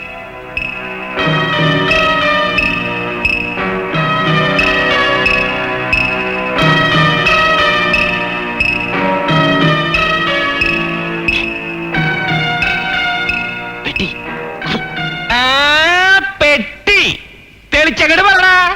പൊങ്ങി വരണ്ട മോനെ. ആ വക്കീൽ സാറേ, 1,00,000 ഉറുപ്പിയുണ്ട്. കൈക്കൂലി കേട്ടാ. കൈക്കൂലിയോ? നിങ്ങൾ എന്തിനാ എനിക്ക് കൈക്കൂലി എടുത്തേ? ഏയ്, കൈക്കൂലിയൊന്നും അല്ല സാർ. നമ്മൾ തമ്മിൽ അതിന്റെയൊക്കെ ആവശ്യമുണ്ടോ? ഇതൊരു സ്നേഹോപകാരമാണ്. അത്രേ ഉള്ളൂ. വിൽപത്രമൊക്കെ രജിസ്റ്റർ ചെയ്തെങ്കിലും അതിന്റെ ഒരു കോപ്പി സാറിന്റെ മനസ്സിലുണ്ടാവുമല്ലോ. ഉണ്ടാവുമല്ലോ, വക്കീലല്ലേ. അതൊന്ന് പറഞ്ഞാൽ ഒരു അൺനെസസറി സസ്പെൻസ് ഒഴിവാക്കാമായിരുന്നു. അതെ പ്ലീസ്. നമ്മൾ 3 പേരല്ലാതെ 4ാമതൊരാൾ അറിയാൻ ഇടവരരുത്. അറിയില്ല. പൊന്നും കുറിച്ച് മുത്തപ്പനാണ് സത്യം. എടാ ഉണ്ടോയെ, ഒരു സത്യം കിട്ടോളൂ. ഒരു സത്യം കിട്ടാ. ഞാൻ പറയില്ല എന്ന് വക്കീൽ അദ്ദേഹത്തിന് അറിയാം. ദേ, ഇവൻ പറയില്ല കേട്ടോ. ഞാൻ ഒട്ടും പറയില്ല. ഇനി വക്കീൽ സാർ പറഞ്ഞോളോ. വയനാട്ടിലും കൂർഗിലുമുള്ള എസ്റ്റേറ്റുകളെല്ലാം ജാൻസിക്കാണ്. ഫിക്സഡ് ഡെപ്പോസിറ്റും യൂണിറ്റ് ട്രസ്റ്റും എല്ലാം കൂടി 10 കോടിക്ക് മോളി വരും. അത് അന്നാമ്മ ചേച്ചിയുടെ പേർക്കാ. അവരുടെ കാലശേഷം അവർക്കിഷ്ടം പോലെ അല്ലെങ്കിൽ മക്കൾക്ക് രണ്ടുപേർക്കും തുല്യമായി. അപ്പൊ പത്രം നിനക്കായിട്ട് മാത്രം ഇങ്ങോട്ട് പോന്നടാ പൊന്നു മോനെ. ഇനി നമുക്കൊരു കൊലക്കം അവിടെ കൊലക്കാം. ആളിയും നല്ല സുന്ദരം സുബോധം തന്നെയാ വിൽപത്രം എഴുതിയിരിക്കണേ.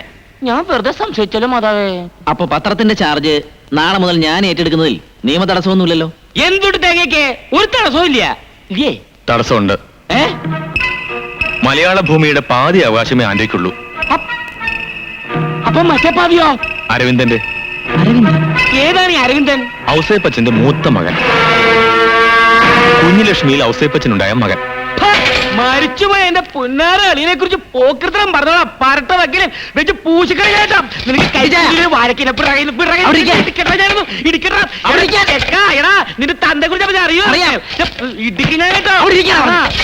ചെക്കമ്പറ്റിനെ ഇരിക്കുന്ന കേട്ടോ. നീ കുന്നകളത്തേക്ക് വരാൻ വന്നാല് അപ്പ അറിയാ ഇട്ടി ആരാണെന്ന്. എന്തേ എന്തേ കല? സർ ക്ഷമിക്കണം. ഔസേപ്പച്ചൻ നാടകക്കാരനായി നടന്ന കാലത്തുണ്ടായിരുന്ന ബന്ധമാ ഒരു കുഞ്ഞുലക്ഷ്മി. ആ സ്ത്രീ പണ്ടേ മരിച്ചു. ചെറുപ്പത്തിൽ പറ്റിയൊരു കയ്യബദ്ധം. ഔസേപ്പച്ചൻ അത് അന്നേ മറന്നു. പിന്നെയാ അന്നാമ ചേച്ചിയെ കല്യാണം കഴിച്ചത്. മരണമെടുക്കുമ്പോ ഇങ്ങനെയുള്ള പശ്ചാത്താപങ്ങളൊക്കെ സ്വാഭാവികമാണ്. ഒരു വർഷം കഴിഞ്ഞാൽ പത്രത്തിന്റെ ഭരണ ചുമതല അരവിന്ദനാണ്. Managing director. നയപരമായ കാര്യങ്ങളിലൊന്നും ആന്റോയ്ക്ക് പങ്കില്ല. എന്നാൽ ലാഭത്തിന്റെ പകുതിക്ക് അവകാശമുണ്ട് താനും. അതായത് 51% അരവിന്ദനും 49% ആന്റോയ്ക്കും. പറഞ്ഞു വന്നാൽ ഈ അരവിന്ദനെ ഒരുപക്ഷെ നിങ്ങൾ അറിയും. ഡൽഹി ജേർണലിസ്റ്റ് ഒരു mister J Aravindan. Yes, Joseph Aravindan. അയാൾക്ക് അല്ല അരവിന്ദന് ഈ കഥകളൊക്കെ അറിയാമോ? ഇല്ല. സ്വന്തം പിതാവ് ആരാണെന്ന് അമ്മ പോലും അയാളോട് പറഞ്ഞിട്ടില്ല. പക്ഷേ ഒരു വർഷം കഴിഞ്ഞാൽ അരവിന്ദനെ കാര്യങ്ങൾ പറഞ്ഞ് മനസ്സിലാക്കേണ്ട ചുമതല എന്നെയാണ് ഔസേപ്പച്ചൻ ഏൽപ്പിച്ചിരിക്കുന്നത്. ഈ കഥകളെല്ലാം പുറത്തറിഞ്ഞാൽ ജാൻസിക്ക് നല്ലൊരു വിവാഹം ബുദ്ധിമുട്ടാകുമെന്ന് ഔസേപ്പച്ചൻ അറിയാമായിരുന്നു. അതാണ് ഒരു വർഷത്തെ കാലാവധി വെച്ചത്. ഈ ഒരു വർഷത്തിനുള്ളിൽ ജാൻസിയുടെ വിവാഹം നിങ്ങൾ നടത്തണം.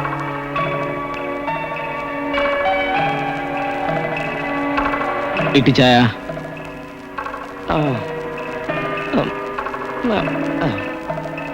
ക്യാമറ വർഷം കയറിയപ്പോ ഇടയ്ക്ക് ഇട്ടിക്കൊരു വക്കീല് സാറിനെ ഒരു അശ്ലീലം വിളിച്ചു. അതിൽ ഇട്ടിക്കൊരു ദുഃഖമുണ്ട് കേട്ടോ. സോറി, മാപ്പാക്കണം. പിന്നെ വക്കീല് സാർ ആദ്യം ഇങ്ങോട്ട് പറഞ്ഞൊരു കാര്യം ഇട്ടിക്കൊരു ഇപ്പൊ അങ്ങോട്ട് പറയാ. ഈ രഹസ്യം നമ്മൾ 3 പേരും അല്ലാതെ വേറൊരുത്ത എന്റെ അറിയരുത്. സർ പ്ലീസ്, ഇതിനെന്ത് പ്രത്യുപകാരവും ഞാൻ ചെയ്യും. നിങ്ങൾ വാക്ക് പാലിക്കുന്നെങ്കിൽ ഞാനും പാലിച്ചിരിക്കും. ഈശോയെ. സർ പ്ലീസ്, ഇതിനെന്ത് പ്രത്യുപകാരവും ഞാൻ ചെയ്യും. നിങ്ങൾ വാക്ക് പാലിക്കുന്നെങ്കിൽ ഞാനും പാലിച്ചിരിക്കും. ഈശോയെ. വെള്ളപ്പുറത്ത് ആലോചിച്ചിട്ട് പോലും 2 വഴിയെ മനസ്സിൽ കാണുള്ളൂ. ഒന്നിൽ ആ തെണ്ടിക്ക് പാതി കൊടുക്കുക, അല്ല വെച്ചാ അളിയ സുബോധത്തിന് എഴുതിയ ബില്ലല്ലെന്ന് പറഞ്ഞ് ഒരു കേസാ കൊടുക്കുക. ചില്ലറ ഇനിയും വെട്ടിയാൽ ആ വക്കീൽ ഇങ്ങടേക്ക് മറിയും. അയാൾക്കുടെ മൊഴിയാണല്ലോ പ്രധാനം. കേസ് തോറ്റാലോ? നമ്മൾ സുപ്രീം കോടതി പോടാ. അവിടെയും തോറ്റാലോ? അവിടെ ആരെങ്കിലും അവരെല്ലാരും ജയിക്കല്ലേ പതിവ്. പിന്നെ വെടുത്തുകാരനെ മാതാവ് അരവിന്ദനെ മലയാള ഭൂമിയിൽ എടുക്കാൻ പോകുന്നു ആസ് എ സ്പെഷ്യൽ റിപ്പോർട്ടർ. കഴിയുമെങ്കിൽ ഈ ആഴ്ച തന്നെ.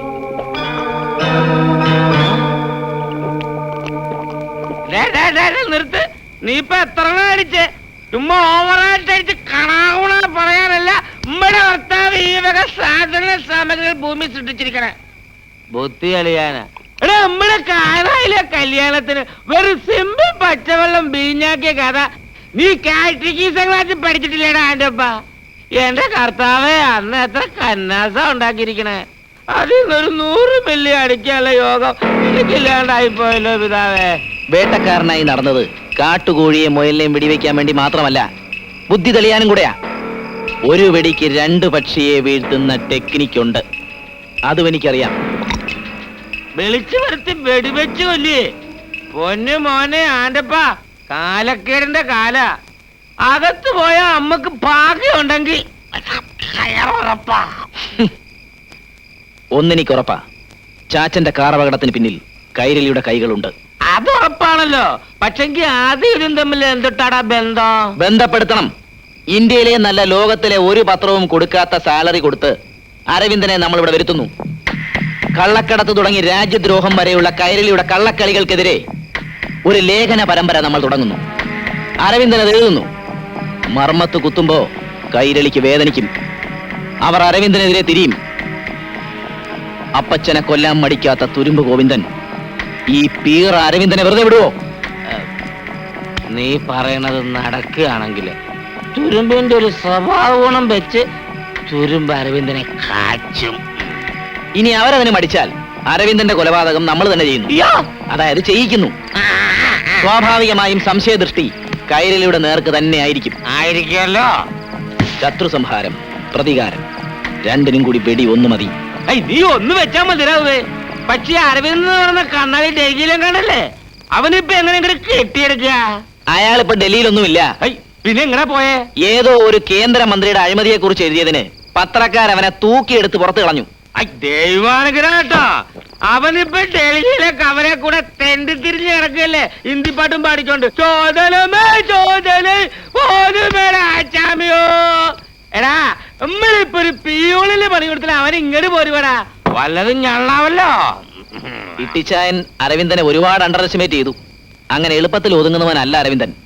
പത്രക്കാരനാകുന്നതിന് മുമ്പ് അയാൾക്ക് ഇവിടെ പുരോഗമന ഇടതുപക്ഷ പ്രസ്ഥാനങ്ങളുമായി ബന്ധമുണ്ടായിരുന്നു. അവനിപ്പോ കമ്മ്യൂണിസ്റ്റാ. അവനെ സൂക്ഷിക്കണോട്ടാ. വിട്ടുകള ഇട്ടിച്ചായ. ജോലി പോയി നാട്ടിൽ തിരിച്ചെത്തിയ അവനെ അവര് രണ്ട് കൈയും നീട്ടി സ്വീകരിച്ചു. കച്ചവടവൽക്കരിക്കപ്പെട്ട നാടക പ്രസ്ഥാനത്തെ ഉദ്ധരിക്കാൻ പിന്നെ ആർഷഭാരതത്തിന്റെ ക്ലാസിക്കുകളിലാണ് അവൻ കൈവച്ചിരിക്കുന്നത്. കാളിദാസന്റെ വിക്രമോർവശീയം.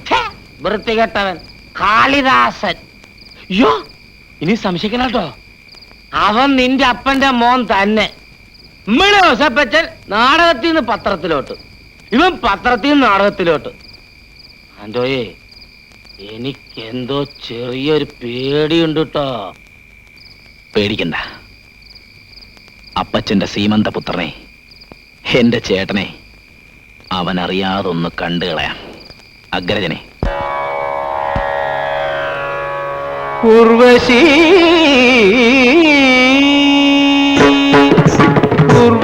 ഉർവശീതിയൊരു വനലതയായി നിർവൃതി നിറമലരുകളായി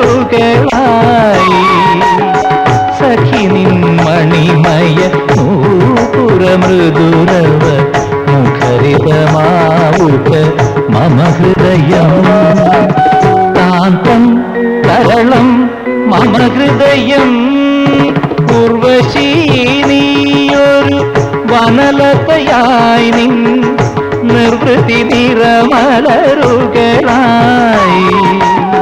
സഖി നിൻമണിമയ നൂപുരമൃദുരവ മുഖരിതമാവുക മമ ഹൃദയം കാന്തം കരളം മമ ഹൃദയം.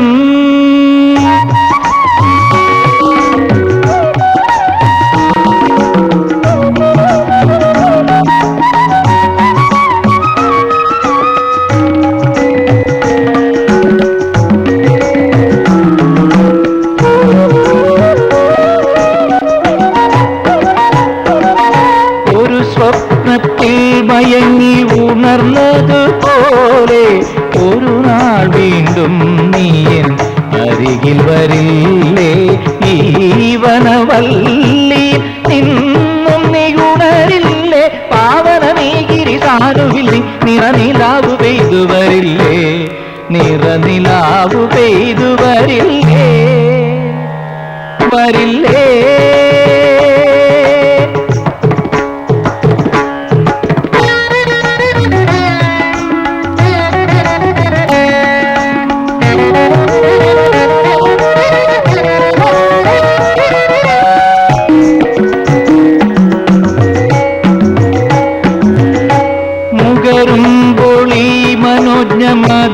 മധുമഞ്ജരികൾ മുകരുന്നു നിൻമുഖ സൗരഭമമലേ ദേവി നിന്നോർമ്മയിൽ പാടുമെൻ ഹൃദയം.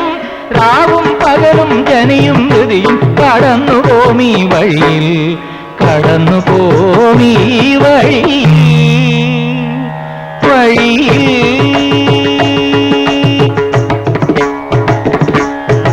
ഉർവശി നീയൊരു വനലതയായി നിൻ നിർവൃത്തി നിറമലരുകളായി സഖി നിൻ മണിമയ നൂപുരമൃദുരവ മുഖരിതമാവുക മമ ഹൃദയം കാന്തം തരളം മമ ഹൃദയം ധനിസാ സാനിധമഗതാന്തം തരളം മമ ഹൃദയം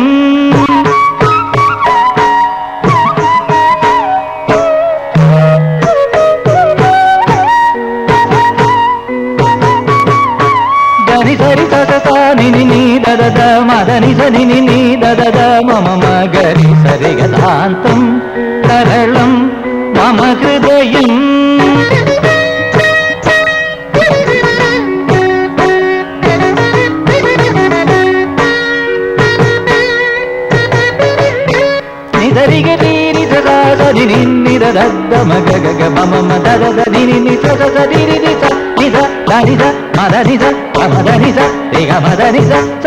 മഗതാന്തം തരളം മമ ഹൃദയം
മഗതാന്തം തരളം മമ ഹൃദയം ഉർവശി നീയൊരു വനലതയായി നിൻ നിർവൃത്തി നിറമലരുകളായി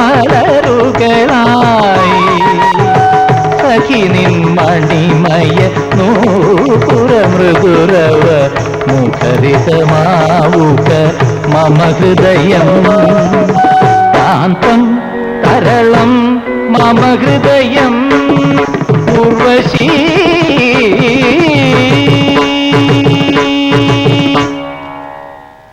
അരവിന്ദന് നിൽക്കാൻ ഒരു സ്റ്റേജ്, അതും ഏതോ ഉണക്ക പ്രതിപക്ഷ പാർട്ടിയുടെ സപ്പോർട്ടുള്ള സ്റ്റേജ്.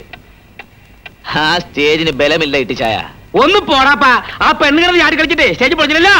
നാടകം വിക്രമോർവശീയമാണെങ്കിലും സമകാലീന പ്രശ്നങ്ങൾ കുത്തിത്തിരികി പ്രമുഖ ഭരണകക്ഷിക്കെതിരെ ചില കുത്തും കോളുകളുമൊക്കെയുണ്ട് അതിന്റെ ഡയലോഗുകളിൽ. ഭരണപക്ഷത്തുള്ള യുവജനങ്ങൾ അത് സഹിക്കില്ല. അത് നിനക്കെങ്ങനെ അറിയാം? കാശ് കൊണ്ടെറിഞ്ഞാൽ ഇളകാത്ത ധാർമ്മിക രോഷം ഏത് രാഷ്ട്രീയക്കാരനുണ്ട് ഇട്ടിച്ചായ. ഈ അവസ്ഥയിൽ മര്യാദയ്ക്ക് ക്ഷണിച്ചാൽ അരവിന്ദൻ വരില്ല. അവന്റെ സ്റ്റേജ് ഒരു യുവജന സംഘടന തല്ലി തകർക്കും. നാടക കമ്പനി കത്തും.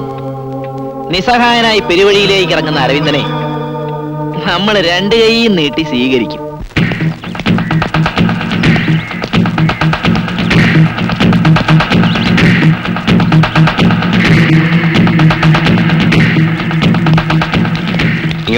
എന്താ എവിടാ വടിവാൾ വർഗീസ്? എനിക്കറിയില്ല.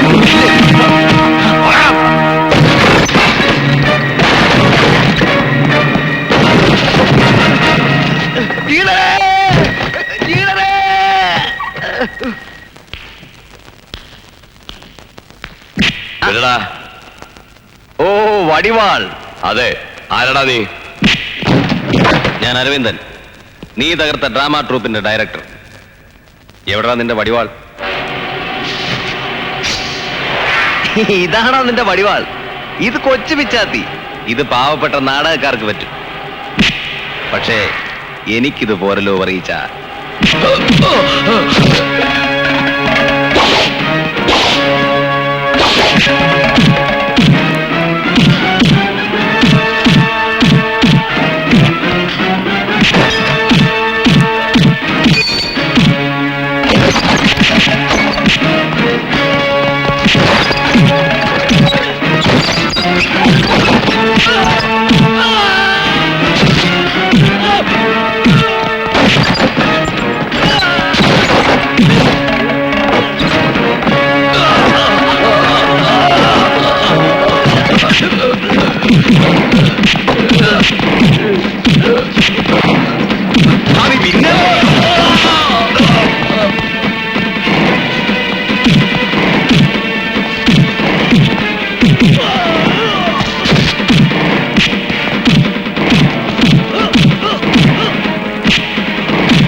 Arrest him, sir.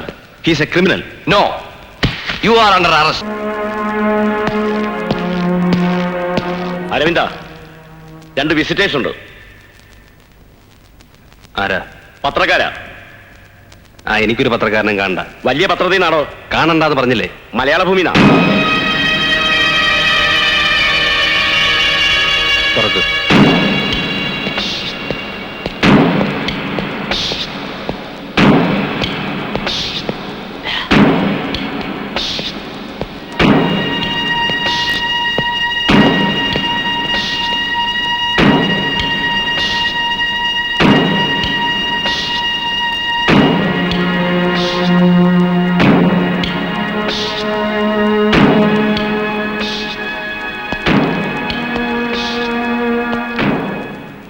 ആരാ?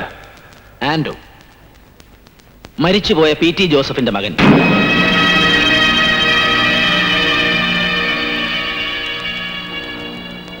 എന്തിനാ എന്നെ കാണാൻ വന്നത്? ഞാൻ ഈ ജോലി സ്വീകരിക്കണമെങ്കിൽ എന്റെ കുറെ കണ്ടീഷനുകൾ നിങ്ങൾ അനുസരിക്കേണ്ടി വരും. ഉപാധികൾ സ്വീകാര്യമല്ല എങ്കിൽ ഞാൻ ഈ ജോലി സ്വീകരിക്കില്ല. ഇതാ ഇപ്പൊ കൂത്ത്. ഈ പണ്ടടങ്ങാൻ വേണ്ടിയില്ലേ ഞങ്ങൾ കാശൊക്കെ മുടക്കിയേ. കെട്ടിവെച്ച ജാമ്യത്തുക നിങ്ങൾക്ക് പിൻവലിക്കാം. ജയിലിലേക്ക് മടങ്ങാൻ ഞാൻ തയ്യാർ. താഴെ പൂട്ടാണോ ഈ പറയണേ? എടോ, കാളിദാസന്റെ നാടകത്തിനെയും കഷ്ടടുന്ന് തന്നെ ഒന്ന് പൊക്കിയെടുത്ത് ജയിലിലാക്കി എടുക്കാൻ ഞങ്ങൾ എത്ര ചക്രം മുടക്കുന്ന എനിക്കറിയാവോ? വടിവാള വർഗീസ് ഇന്നലെ വന്നിരുന്നേ ബാക്കി കാശ് ചോദിച്ചോണ്ട്. ഈ കാശ് താൻ തിരിച്ചു തരുവോ? കൊടുത്ത ശവന്മാർ തിരിച്ചു തരുവോ? കാശ് ടിക്കുവാനേ മുടക്കിയേ. എടോ, മനുഷ്യനെ കുറിച്ച് മനസ്സാക്ഷി വേണോടോ? ഒന്ന് പോടേക്ക അവിടുന്ന്. ഒരു ചെറു വിമർശനം പോലും താങ്ങാനാവാതെ എന്നോ അന്യം നിന്നുപോയ അഹിംസയെ ഹിംസയിലൂടെ പുനരുദ്ധരിക്കാൻ ധർമ്മരോഷം പൂണ്ടുന്ന ഒരു സംഘം ചെറുപ്പക്കാർ. അവർ സ്റ്റേജിലേക്ക് ഓടിക്കേറുന്നു, അടിയുണ്ടാക്കുന്നു, തീ വയ്ക്കുന്നു. ഇതൊക്കെ ആരുടെ ഏത് തത്വസംഹിത രക്ഷിക്കാനായിരുന്നു? You created it. I am not a fool. മാർഗം തെല്ലു വളഞ്ഞതായിരുന്നെങ്കിലും ലക്ഷ്യം എന്റെ സേവനം തന്നെയാണല്ലോ. ഞാനതിൽ അഭിമാനിക്കുന്നു, സന്തോഷിക്കുന്നു. താങ്ക്സ്. മിസ്റ്റർ അരവിന്ദൻ, ക്ഷമിക്കണം. I want you. You want me? What for? നിങ്ങളുടെ പ്രതിഭ, സേവനം, അതെത്ര വിലയേറിയതായാലും ശരി, എനിക്കത് കിട്ടിയേ തീരൂ. നേരിൽ ക്ഷണിച്ചാൽ നിരസിക്കുമോ എന്ന് സംശയിച്ചു. പിന്നെ മുന്നിൽ തെളിഞ്ഞ മാർഗം ഒരല്പം വളഞ്ഞതായിപ്പോയി. സോറി. ഈ വക്രബുദ്ധിക്കൊന്നും പോണ്ടെന്ന് അന്നേ ഞാൻ പറഞ്ഞില്ലടാ കന്നാലി. എനിക്കുറപ്പായിരുന്നു മോനെ, നമ്മടെ ഒക്കെ നമ്മള് വന്ന് പറഞ്ഞ എന്റെ മോൻ കേക്കുവന്നു. അതാ മോന്റെ ഒരു പാരമ്പര്യ. എന്റെ പാരമ്പര്യം ഇട്ടിച്ചാൻ എങ്ങനെ അറിയാം? അല്ല, ഈ മുഖഭാവം കണ്ട അറിയാലോ ഒരു വംശഗുണം ഇല്ലേ മോനെ? ഓക്കെ ഓക്കെ, ഞാൻ പറഞ്ഞ ഉപാധികൾ ഒന്ന് ആ വളഞ്ഞ വഴിയിലെ തെറ്റിന് പരിഹാരമാവും. പറയൂ. എന്റെ ശമ്പളം നാട്ടുനടപ്പനുസരിച്ച് മതി. പക്ഷെ അടികൊണ്ട് ആശുപത്രി കിടക്കുന്ന എന്റെ സഹപ്രവർത്തകർക്ക് മാന്യമായൊരു നഷ്ടപരിഹാരം നിങ്ങൾ കൊടുക്കണം. കൊടുത്തേ തീരൂ. Done. Yes.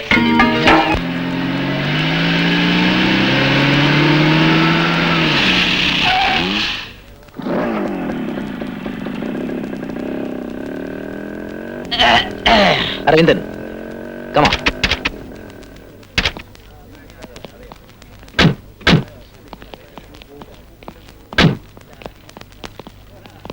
അരവി പ്ലീസ് ഒന്ന് നിന്നോളൂ എടാ സാറിന് ഒരു നല്ല സെലക്ട് കൊടുത്തോളൂ കൊടുക്കണക്കന്നാലേ ഇതാണ് ഡിസിപ്ലിൻ സാർ. വരൂ. യെസ്. ആരായി വരണ സലീമയോ? ഏയ് എങ്ങോട്ടേക്ക് പോണേ? ഇന്ന് ലീവാ? അല്ല സർ, മിനിസ്റ്റർ ഇന്റർവ്യൂ ഉണ്ട്. കോളടിച്ചല്ലോ. ഒന്ന് കാണോട്ടോ. ഗുഡ് മോർണിംഗ് ചെയ്തു. Good Good morning. മോർണിംഗ്. ചായ.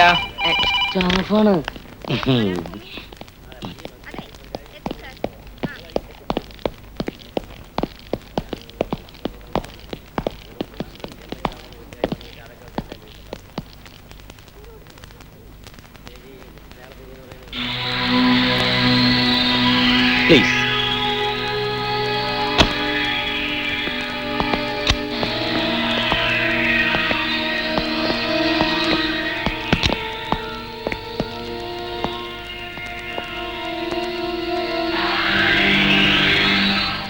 Be comfortable. അത്യാവശ്യം ചില ഫയൽസും ക്ലിപ്പിംഗ്സും ഒക്കെ മേശപ്പുറത്തുണ്ട്. അരവിന്ദൻ അതൊക്കെ ഒന്ന് പഠിച്ചതിന് ശേഷം നമുക്ക് സംസാരിക്കാം. Best of luck. Thank you. ക്രാവേ താങ്ക്സ് ഉണ്ട്. Thank U.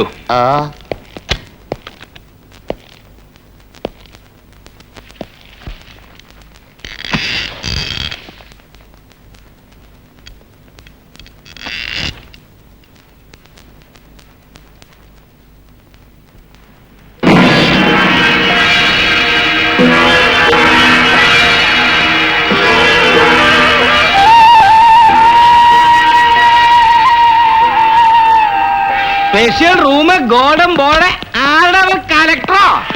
ഇരിക്കട്ടെ ടിച്ചായ, അവനൊരു VIP ആന്ന് അവനും ഇവിടെ ഉള്ളവർക്കൊക്കെ ഒന്ന് തോന്നട്ടെ. എന്തുട്ടണേ? ഇങ്ങോട്ട് വാ. കരിങ്കൊടിയും റീത്തും ഒക്കെ ആയിട്ട് അവൻ ഇവിടുന്ന് പിരിയുമല്ലോ. അപ്പൊ ആരും നമ്മളെ സംശയിക്കത്തില്ല. സംശയിക്കോ? അത് ന്യായം. എന്നാ അവിടെ ഇരിക്കട്ടെ തെണ്ടി. ഇടിച്ചാൻ ഇരിക്കെ, നമുക്ക് ഓരോ നടിക്കാം. ഹൈ, നീ എന്നിട്ട് കുന്തായി പറയണേ? ഇത് ആഫീസാണ്. ഓ, എന്തോന്ന് ഓഫീസ്? കോച്ചാ സാധനം. ഹൈ, കോച്ചോ? ആ. നീ എന്തിടക്കന്നടി നേരത്തെ പറഞ്ഞേ? എടാ, ഈ സ്കോച്ച് എന്ന് പറയുന്ന സാധനത്തിന് ഒരു സ്ഥല പരിമിതി ഇല്ലേ? ഇത് എവിടെ വെച്ചും ആരുടെ കൂടെ ഏത് സമയത്തും അടിക്കാം. പിന്നെ ഒരു കാര്യമുണ്ട്, ഉറക്കത്തിലടിക്കരുത്. ഇടിച്ചാൻ ഇരിക്കെ. ഞാനിരിക്കടാ, നീ സോഡ ഗ്ലാസും പഠിച്ചേക്കാ. ഹലോ റീത്ത. റീത്തിയാണല്ലേ? നല്ല കുട്ടിയാണ്. Get me 2 glasses please.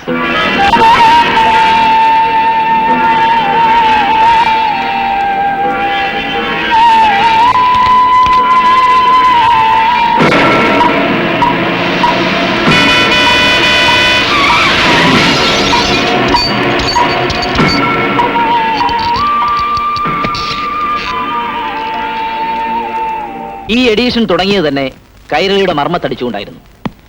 അതിനവർ വളരെ ക്രൂരമായി പ്രതികാരവും ചെയ്തു. ചാച്ചന്റെ മരണത്തിന് പിന്നിൽ കൈരളിയാണെന്നുള്ളതിൽ ഞങ്ങൾക്ക് യാതൊരു സംശയവുമില്ല. ഇത്ര ഉറപ്പുള്ള സ്ഥിതിക്ക് നിയമപരമായ നടപടികൾ എന്തുകൊണ്ട് സ്വീകരിച്ചില്ല? കാര്യമില്ല, തെളിവില്ലല്ലോ. Just an accident. ഒറ്റ നോട്ടത്തിൽ അങ്ങനെയല്ലേ തോന്നൂ. ഇനി നമ്മുടെ പത്രത്തിലൂടെ ഒരു സെൻസേഷൻ സൃഷ്ടിക്കാമെന്ന് വിചാരിച്ചാൽ കൈരളിയിലൂടെ അവരും പ്രതികരിക്കും. 2 പത്ര കുടുംബങ്ങൾ തമ്മിലുള്ള മത്സരം. ജനവും കോടതിയും അങ്ങനെയല്ലേ ധരിക്കൂ. അരവിന്ദനെ പോലെ റിവിഷൻ ജേർണലിസ്റ്റിനോട് ഞങ്ങൾ സഹായം അഭ്യർത്ഥിച്ചത് വെറുതെയല്ല. സർക്കുലേഷൻ നമ്മളെക്കാൾ അല്പം പിന്നിലാണെങ്കിലും പണവും സ്വാധീനവും കൈരളിക്കാണെന്നല്ലേ പറഞ്ഞത്? എവിടെ എങ്ങനെ തുടങ്ങണമെന്ന് ആലോചിക്കുകയാണ് ഞാൻ. എങ്ങനെ തുടങ്ങിയാലും ശരി, അടിക്കച്ച തലക്കടിക്കണം, വിഷം കക്കണം, കക്കിപ്പിക്കണം. ഒരു പത്രപ്രവർത്തകന്റെ പരിധിക്കുള്ളിൽ നിന്ന് ചെയ്യാവുന്നതെല്ലാം ഞാൻ ചെയ്യും. പരിധിക്ക് അപ്പുറത്തുള്ള ചെയ്ത്തെ ഞങ്ങൾ ചെയ്തോളാം. സർക്കുലേഷനുമായി ബന്ധമില്ലാതെ സമ്പാദ്യങ്ങൾ വർദ്ധിക്കുക, ഇന്ത്യയിലും വിദേശത്തും വൻകിട വ്യവസായങ്ങൾ തുടങ്ങുക, ഇന്ത്യയിലെ ഏറ്റവും വലിയ ലോറി സർവീസ്, നഗരങ്ങൾ തോറും വൻകിട ഹോട്ടൽ ശൃംഖലകൾ. ഇതിന്റെയൊക്കെ സോഴ്സ് എന്തായാലും ശരി ശുദ്ധമല്ല. ഇവന്മാരുടെ ഹോട്ടൽസ് എല്ലാം ഒരുമാതിരി വേശ്യാലംസ് ആണെന്നൊരു പാർട്ടിയോട് പറഞ്ഞു. ശരിയാണോ? ഇല്ല, ഞാനത് വിശ്വസിക്കുന്നില്ല. ഒരു സഹശയനത്തിന് തയ്യാറായി രംഭയോ തിലോത്തമയോ വന്നാൽ പോലും 250 രൂപയിലേറെ മുടക്കാൻ കൈവിറയ്ക്കുന്ന മലയാളിയുടെ സൈക്കോളജി അറിയാത്തവനല്ല തുരുമ്പ് ഗോവിന്ദൻ. വൻമരത്തിന്റെ ശക്തി അറിയണമെങ്കിൽ തായ് വേരിന്റെ ആഴം അറിയണം. വേര് മാന്തി തുടങ്ങാം. അങ്ങാടിയിലെ പഴയ ഇരുമ്പ് വിൽക്കുന്ന തുരുമ്പ് ഗോവിന്ദന്റെ ആക്രിക്കടയിൽ പാട്ട വിലയ്ക്ക് വിൽക്കാമെന്ന കഴ്സൺ സാഹിബിന്റെ 923 മോഡൽ ഫോർഡ് ലോറിയിലാണല്ലോ കെ ഗോവിന്ദൻ നായരുന്ന തുരുമ്പ് ഗോവിന്ദന്റെ ഭാഗ്യജാതകം വന്നത്.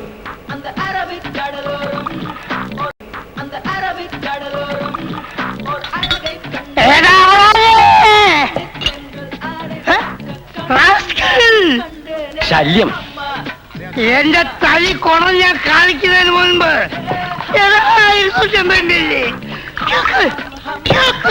ഒട്ടുകൂടി കൊച്ചുകുഞ്ഞല്ല ഏത് പുല്ലനായാലും ഞാൻ കടന്നില്ല.